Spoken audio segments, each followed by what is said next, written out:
এই সিটান শহর না একদম এত বড় বাণিজ্যিক এলাকার মধ্যে যদি ডেইলি 3 হতে 4 বার বিদ্যুৎ যায়, এই দুঃখ হারো বুঝাই যারা দুর্নীতি করে। ভাই তোরা কি মানুষ নবি? হ্যাঁ, তোরা কি মানুষ নবি? দুর্নীতি কর চারিদিক দিয়ে তো করার এই বিদ্যুৎ খাতত কেলা দুর্নীতি করার হসে।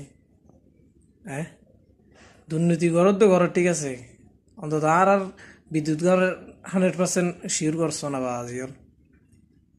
এই দিক দিয়ে মুসার হর এখন বাজে রাইতর হঠাৎ এখন বাজে রাইতর 12টা 40 বাজে। এই দুঃখ হার বুঝাইম কি ঘুমোর টাইমত ঘুম যাই না পারির। হ্যাঁ, হাজর টাইমত হাজ করি না পারির। হ্যাঁ, ফরার টাইমত ফরির না পারির। অনেক কিছু টিকটিকানা নাই। একবার বিদ্যুৎ চাইলে এর 1 ঘন্টা পরে 1.5 ঘন্টা পরে এর মেকান বাণিজ্যিক এলাকাত কি এক কি একটা অবস্থা। ভাই তোরা দুর্নীতি কি বন্ধ নকরিবি? বন্ধ